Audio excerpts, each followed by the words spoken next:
There's nothing quite like prospecting in a cow paddock where things that have been eating stuff that's come out of a bovine's anus try to then lick the inside of your ear, nose, eyes and mouth.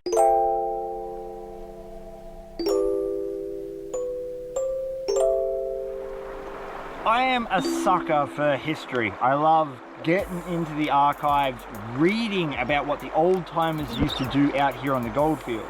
But European gold mining is kind of new. Like, the gold rushes happened less than 200 years ago. There are cultures out there that have been panning and mining gold a lot longer. And that's where you may have seen me starting to use this thing. Long-time aficionados of my channel know this as a betea pan. B-E-T-E-A. Not potato. Everyone thinks it's potato. It's a betea. It's a betea pan. Betea pan. My partner had a wood version of this made for me, but I'm using this one today by XP because it's very big. I mean, look at the size of this mother rudder. This thing's almost bigger than my ego. And that's because I'm collecting concentrates for my slobber bag pay dirt, which is in here. Anyway, we digress, don't we, Dead Tree? Hi.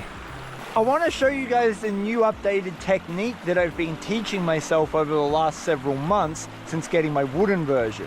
Because I am a fan of history and all things to do with interesting, quirky stuff that sort of sits on the peripherals, I noticed that there are a number of Indonesian gold prospecting channels starting up, and they're finding some truly amazing gold over there because they're going through a modern day rush in virgin ground that's never been dug before. So it's spectacular, what can I say?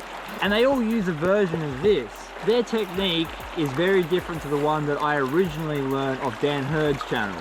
And it's more accurate, faster, retains more gemstones along with the gold, and it's super therapeutic. The first thing you're gonna need is a spot to put your pan. And you don't need a classifier with these pans, you really don't need it, but I've got clay here and this makes it easy to break up. And put some water in it. Man, dirt with gold helps. This kind of dirt. You can actually see the black sand in it. You can see some clay, bit of river gravel. Got everything we need and want in it. And at least from the last 20 pans that I've done, it's got gold too. There's kind of a rock ledge here. And right on that rock ledge is like decaying bedrock, and that decaying bedrock's where the really good gold is. Also, I've discovered the spot. Yeah, that stuff right there, that's the decaying bedrock. So the other advantage of these pans is they can take, this one in particular, can take 5 shovels of dirt, which is like it's a metric shit ton of dirt. That's like the gross national debt of America and freedom units amount of dirt. That's a lot. As I said earlier, don't need to classify with this, but like with everything, if you classify it, it kind of makes it easier, especially when you're dealing with clay like this. So I'm doing that today. Normally with these I don't. One of the most common questions I get asked is like, is it worth processing clay? And nah, not really. Not unless you're in a nugget area. I'm not in a nugget area, so nah. Now that we've got everything broken up, the process of doing this is almost identical to every other pan you've ever used in terms of stratification. We're trying to force all the gold down to that point in the bottom of the pan, and so you just shake the crap out of it. The first thing I noted from the Indonesian guys was that as they shake, they start doing this, mixing the dirt with their hand. And I realized that it's because the weight from all the dirt forces the clays to compact in that point. And if you put your hand in and do that, it keeps it loose and breaks it up. It allows for stratification, it allows for all the gold to sink. Once the dirt's all loose and stratified, you're going to push the back end of the pan down into the water. And when you do that, it's going to form a wave that goes across the pan. Push the back end down and a wave goes across the pan. To remove adequate dirt quickly, you're going to push the back end down and move the pan forward. And you're going to move the pan forward until the wave gets to the front of your dirt. That looks something like this.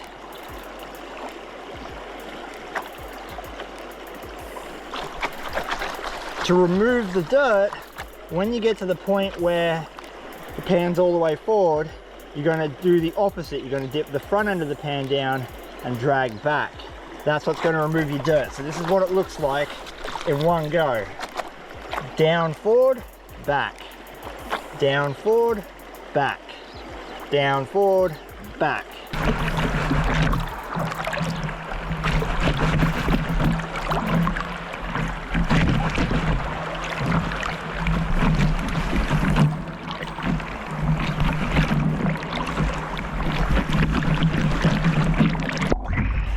Now, there are different techniques I've seen people use. Sometimes they go a dip left, a dip right, and then they shake. That looks like this. Dip left, dip right, shake. Dip left, dip right, shake. Other people I've seen shake all the dirt slightly towards themselves and then do the dip. To themselves, do the dip, and they're shaking every time. Some people, particularly with the really flat versions of these pans, do a twist. So they dip and twist the pan as the dirt's coming off.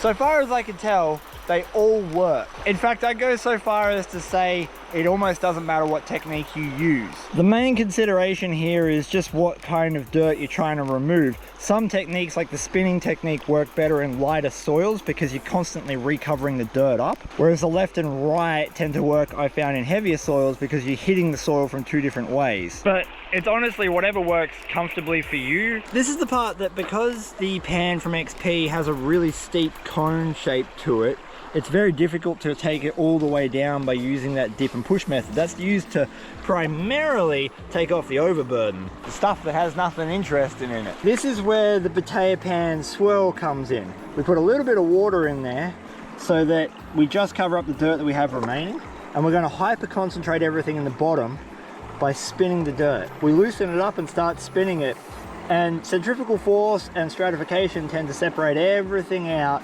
based off its density. And so there we go. We flick it forward at the end and we've got a line of dirt. All our lights should be up here. And what we're going to do is a rolling action in the water to get those lights to come off. We don't want the water to come all the way to the back, just sort of in front of it. And we get rid of our lights. And then we repeat the process.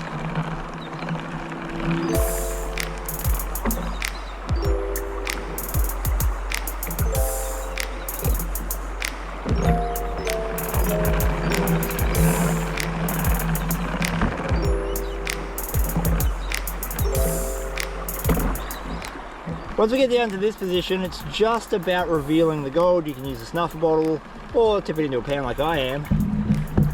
We lay everything out the same way we just did. I get some water in my hand on my fingertips, and what I'll do is I'll splash the front and just keep an eye out for pieces of gold. You probably won't see any just there.